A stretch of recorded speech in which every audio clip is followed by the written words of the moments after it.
สบายดีเนาะมื้อนี้ก็จะมาสอนวิธีฝากเงินเข้า BX เนาะซื้อบิตคอยน์เนาะสำหรับท่านใดที่บ่ทันได้สมัครเนาะบ่ทันได้มีบัญชี BX ก็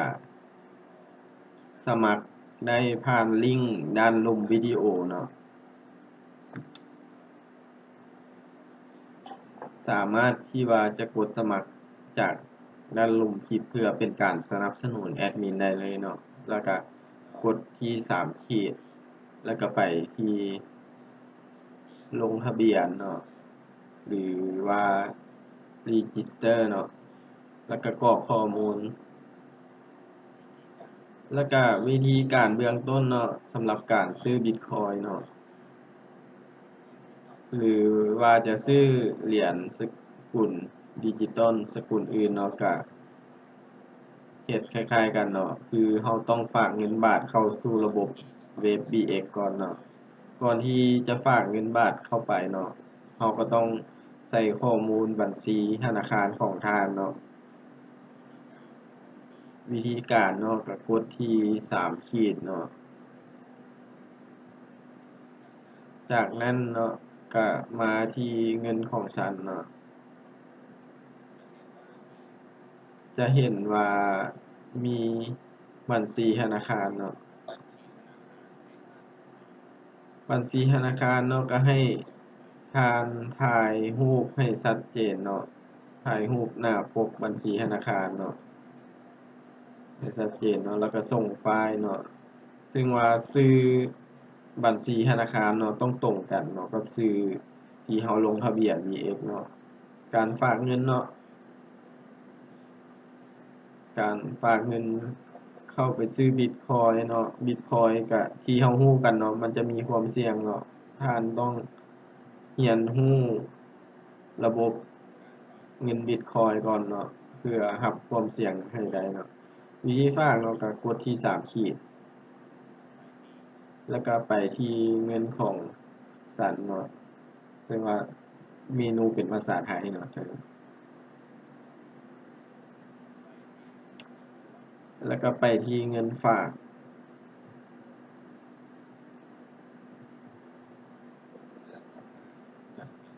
เลื่อนลงมาจะเห็นว่ามีบอนให้เราใส่จำนวนเงินเนาะ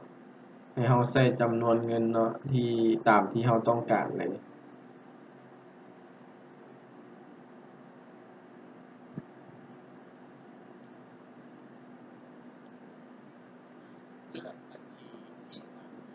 แล้วก็เลือกบัญชีที่ฝากเงินเนาะ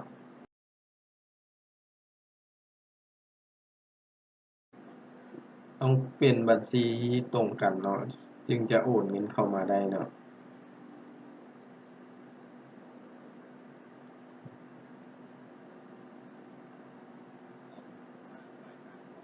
แล้วก็กดสร้างรายการฝาก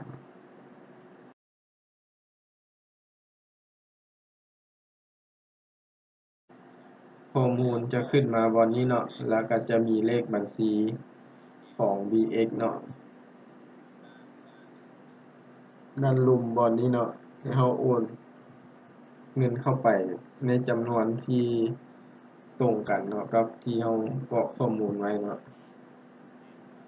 แล้วก็ไปที่แอปธนาคาร Kpass ของเราเนาะ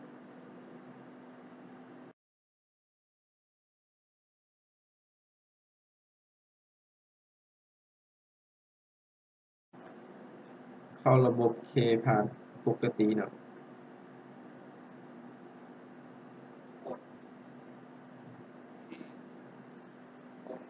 แล้วก็กดไปที่โอนเงิน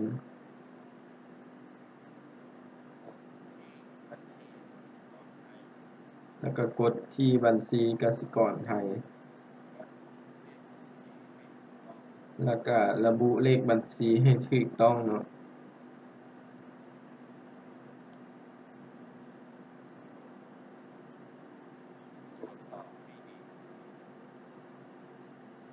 ตรวจสอบให้ดีเนาะแล้วก็ใส่จำนวนเงิน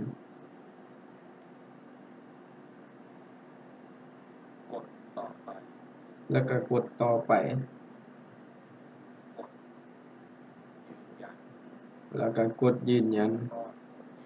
ก่อนกดยืนยันเนาะให้เราตรวจสอบข้อมูลให้ถูกต้องเนาะว่าถูกบ่อิหยัง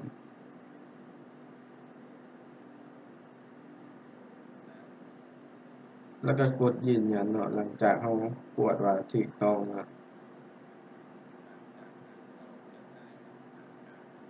หลังจากนั้นเนาะเราก็จะได้หลักฐานการโอนเนาะให้เราแคปหน้าจอเนาะแล้วก็ส่งเข้าไปให้ BX เนาะ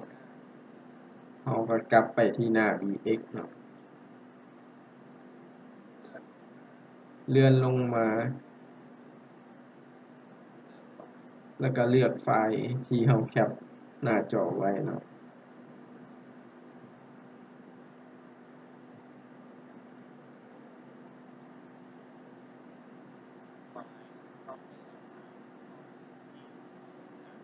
ไฟล์เนาะจะต้องเป็นข้อมูลที่ตรงกันเนาะเลขบัญชีที่ตรงกันเนาะเลือกประเภทการโอนเนาะโอนเงินผ่านธนาคารออนไลน์หรือว่า ATM เนาะกดการจ่ายเงินสมบูรณ์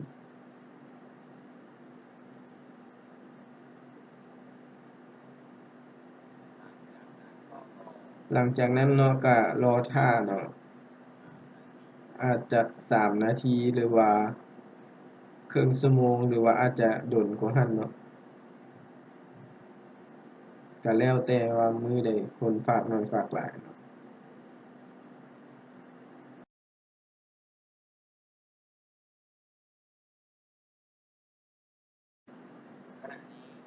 ตอนนี้เนาะยอดเงินก็ได้เข้ามาแล้วเนาะ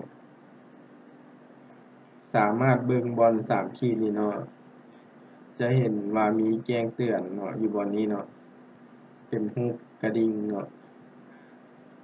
1500.1 บาทเนาะก็ได้เข้ามาเรียบร้อยแล้วเนาะจากนั้นเนาะหากว่าเราต้องการซื้อบิตคอยน์เนาะเราก็ไปที่การค้าขายเนาะเลื่อนลงมาเนาะแล้วก็เบิ่งราคาที่ต้องการเนาะจะมีราคา2เบื้องเนาะราคาซื้อกับราคาขายเนาะถ้าเป็นราคาขายเนาะเราก็จะได้รับทันทีเนาะถ้าว่าเป็นราคาซื้อเนาะเราก็ต้องตั้งออเดอร์เนาะรอไว้เนาะท่าให้คนมาขายเนาะซึ่งว่าค่อยจะตั้งเป็นราคารอท่าให้คนมาขายให้เนาะใส่จำนวนเงินบาทด้านถึงเนาะ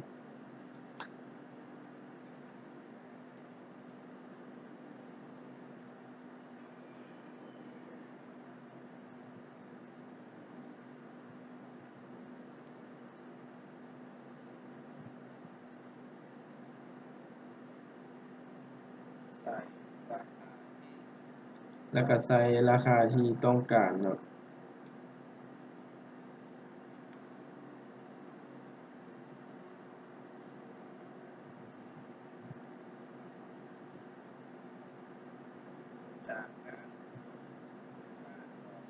จากนั้นเนาะเราก็กดที่สร้างออเดอร์เนาะ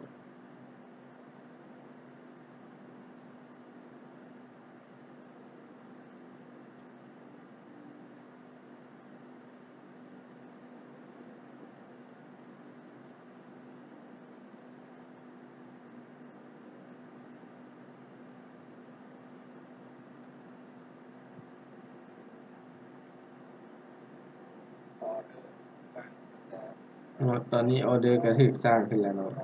เราก็รอเวลาปึดหนึ่งเนาะถ้าว่าเราตั้งราคาที่อยู่หน้าหมู่เนาะเราก็จะได้รับการขายการซื้อไวกว่าหมู่เนาะสำหรับการซื้อบิตคอยน์ในมื้อนี้เนาะก็จบเพียงเท่านี้เนาะสำหรับพื้นฐานเบื้องต้นเนาะท่านใดที่ยังบ่ทันได้มีบัญชีเนาะก็อย่าลืมเนาะลิงก์สมัครอยู่ด้านล่มวิดีโอเนาะก็สามารถที่ว่าจะกดสมัครได้เลยเนาะง่ายๆเนาะเริ่มต้นการซื้อบิตคอยน์เนาะ แล้วก็เงินดิจิตอลอื่นๆเนาะวิธีการกดซื้อสกุลเงินอื่นๆเนาะก็บ่ได้แตกต่างหยังหลายเนาะเราก็เลือกไปที่สกุลเงินที่เราต้องการเนาะแล้วก็ตั้งราคาที่ต้องการเช่นเดียวกันเนาะแล้วก็ขอบใจเนาะที่เบิ่งแต่ต้นจนจบเนาะสำหรับมื้อนี้มาแนะนำพื้นฐานเนาะก็ถ้าสะดวกก็กดไลก์กดแชร์กด Subscribe เนาะก็ขอบใจหลายๆ